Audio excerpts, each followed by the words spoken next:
I hope you all are doing in your studies. तो आ गया नेक्स्ट पार्ट। जैसे कि आप लोगों को पता है यहाँ पे मैं करवा रही हूँ बच्चे आरआरबी एंड नॉरसेट 8 की प्रेपरेशन। सो जो भी बच्चा इस चैनल पे न्यू है चैनल को सब्सक्राइब कर लीजिए, वीडियो को लाइक करना और शेयर करना तो मत भूलिएगा, बिकॉज ऑलरेडी 1900 क्वेश्चन हम कर चुके हैं। आज हम करने जा रहे हैं 1901 क्वेश्चन। बहुत ही जल्द हम 2000 क्वेश्चन कंप्लीट कर देंगे। एंड अगर कोई भी बच्चा मेरे साथ बैचेस ज्वाइन करना चाहता है, पढ़ना चाहता है, तो आप लोग इस नंबर पे कॉल या फिर मैसेज करके आज ही मेरे साथ बैच ज्वाइन कर सकते हो। मेरे से बात पे, कॉल पे या फिर मैसेज पे बात करके। आरआरबी के लिए मेरे पास दो बैचेस हैं, एक है इंपॉर्टेंट टॉपिक बैच और एक है थ्योरी बैच। दोनों ही बैचेस बच्चे 3 मंथ्स के हैं और दोनों ही batches nursing plus non nursing दोनों चीज़ें ही आपको इन दोनों बैचेस में मिलेंगी। बट अगर आपका बेसिक क्लियर है तो इंपॉर्टेंट टॉपिक बैच सही रहेगा, क्योंकि इसकी जो फीस है ओनली 1299 है, जिसमें मैं आप लोगों को हर एक सब्जेक्ट का इंपॉर्टेंट टॉपिक करवाने वाली हूँ, एमसीक्यू करवाने वाली हूँ, test series, doubt classes, previous year paper and non nursing की सारी डिटेल्स मैं आपको करवाऊंगी। थ्योरी बैच अगर आपको चाहिए तो फी रहेगी 2499। थ्योरी बैच का फीस 3 मंथ्स का 2499 है। नर्सिंग प्लस नॉन नर्सिंग ये उन बच्चों के लिए जिनको बेसिक से पढ़ना है, anatomy and physiology all subject की थ्योरी करवाई जाएगी, प्लस इसमें भी मैं आपको इंपॉर्टेंट टॉपिक कराऊंगी, एमसीक्यू क्लासेस रहेंगी, टेस्ट सीरीज रहेंगी, डाउट क्लासेस। तो ये जो बैच है ये सारा ऑल इन वन बैच है। तो कोई भी बैच जो है आप ज्वाइन कर सकते हो अपने हिसाब से इस नंबर पे कॉल या फिर मैसेज करके। सो फिर मैं चलती हूँ अब पहले क्वेश्चन पे। आज का जो पहला क्वेश्चन है हमारा, तो पहला ही क्वेश्चन है, a client being treated for a bowel obstruction is receiving TPN via central venous catheter and is scheduled for receiving IV antibiotics. Which intervention would the nurse implement before administrating the antibiotics? तो एक patient है जिसको Bawal obstruction है, total parenteral nutrition चल रहा है उसका, ठीक है, क्योंकि आप उसे थ्रू माउथ खाना नहीं दे सकते क्योंकि बावल ही ऑब्स्ट्रक्ट है, ठीक है, खाना ऑब्स्ट्रक्ट हो जाएगा अंदर। सीवीपी लाइन से उसे हमने एंटीबायोटिक्स भी देने हैं आईवी। तो ये एंटीबायोटिक्स देने से पहले आप क्या इंप्लीमेंट करोगे? Turn off the TPN for 30 minutes, ensure a separate IV access route, flush the CVC with normal saline, check for compatibility with TPN. So जब भी आपको टीपीएन सॉल्यूशन में कोई एंटीबायोटिक, जैसे कि टीपीएन सॉल्यूशन चल रहा है प्लस उसी सीवीसी लाइन में आपको क्या बोलते हैं एंटीबायोटिक का भी बोल दिया है कि एंटीबायोटिक भी इस पेशेंट को देना है, उसी पेशेंट को, तो आपको इंश्योर करना है कि जो आईवी एसएस हो वो अलग रूट से जाए, सेपरेट एसएस हो, उसी में ही नहीं देना। सेपरेट एसएस में एंटीबायोटिक्स देते हैं, ठीक है ना, दोनों चीज़ें जो है सेपरेटली देते हैं, कभी भी टीपीएन को बंद नहीं करते विदाउट डॉक्टर प्रिस्क्रिप्शन, ठीक है। अगर मैं कहूँ कि विदाउट डॉक्टर, तो विदाउट डॉक्टर कभी भी टीपीएन को जो है आप ऑफ नहीं करते, ठीक है। विदाउट टीपीएन, डॉक्टर की प्रिस्क्रिप्शन के टीपीएन ऑफ कभी भी नहीं करना है, ठीक है। नॉर्मल सलाइन से फ्लश, एंटीबायोटिक देना है तो अलग से ही सेपरेट एक्सेस से ही देना है, ठीक है।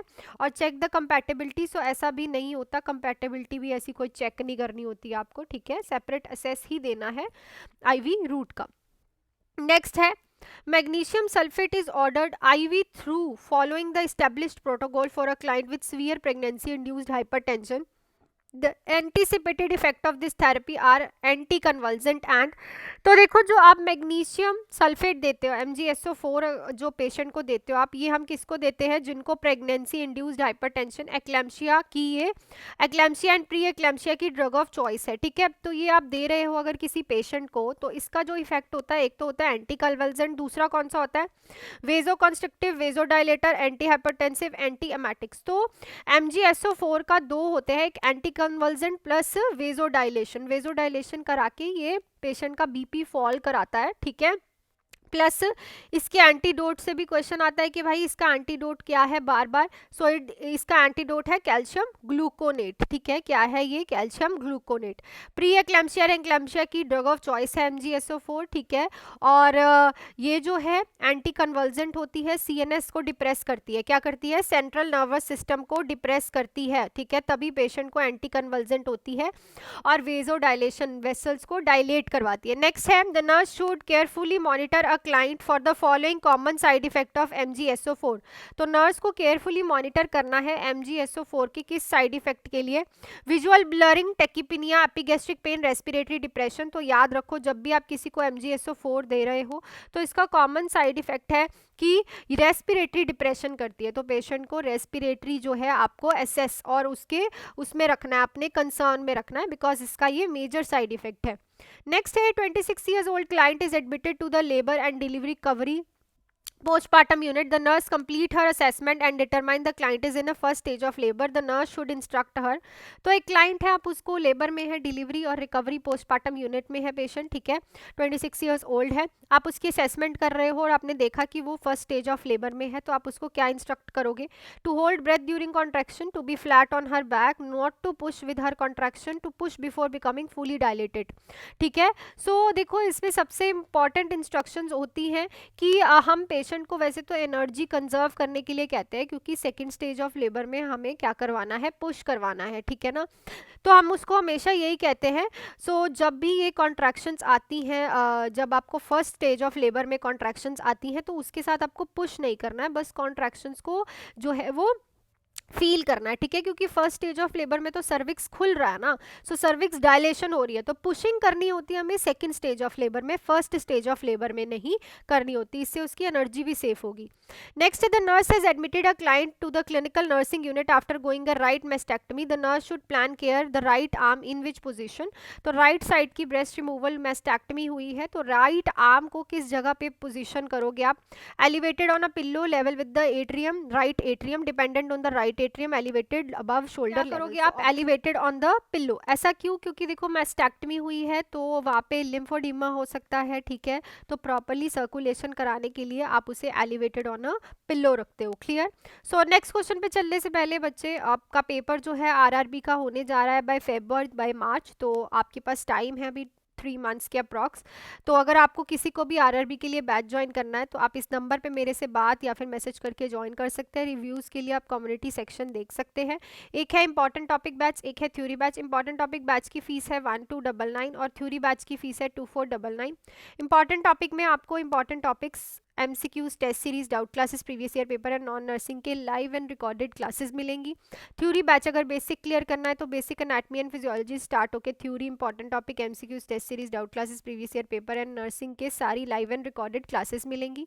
नर्सिंग प्लस नॉन नर्सिंग की क्लासेस है, 3 months की क्लासेस है। बाकी नॉर्सेट के लिए भी आपके बैचेस जो हैं वो स्टार्ट हो गए हैं, तो आप आज ही ज्वाइन कर सकते हो विदाउट एनी डीले। सो चलती हूँ मैं नेक्स्ट क्वेश्चन पे। नेक्स्ट क्वेश्चन देख लेते हैं हमारा क्या कह रहा है। Client receive 20 units of HN insulin subcutaneously at 8 AM. At what time should the nurse plan to assess the client for a hypoglycemic reaction? तो हर एक आपको पता होनी चाहिए रैपिड एक्टिंग कौन सी होती है, इंटरमीडिएट एक्टिंग, लॉन्ग एक्टिंग कौन सी होती है। सो देखो जो HN इंसुलिन है ये 8 बजे दी थी हाइपोग्लाइसीमिया के लिए। आप कब पेशेंट को देखोगे?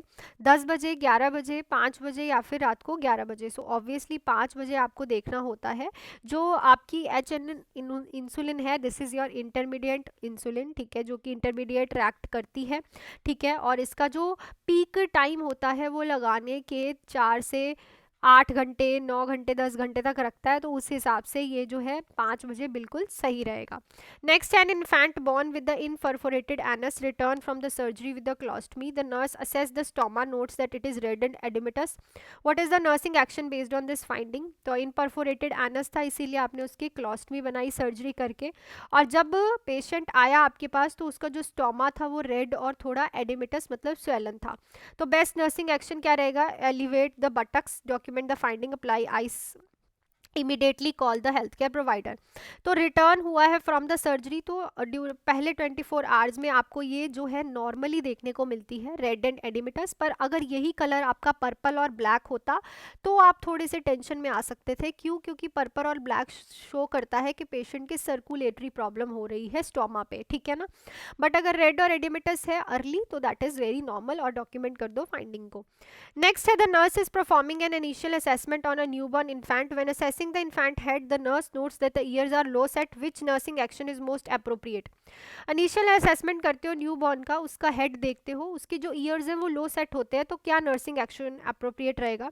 Document the finding, arrange the hearing test, notify the health care provider, cover the ear with the gauze pad. So this shows कि पेशेंट बच्चे को कोई ना कोई क्या है, कंजेनाइटल एबनॉर्मलिटी है. लो सेट अगर दिखते हैं आपको ईयर, तो आपको डॉक्टर को बताना होता है, ताकि डॉक्टर आगे उसका सारा जो है प्रोसेस करे और पता करे कि उसको प्रॉब्लम क्या है. जैसे लो सेट ईयर, डाउन सिंड्रोम, कोई भी ऐसी जो क्रोमोसोमल इफेक्ट्स होते हैं वो शो करता है. क्लियर?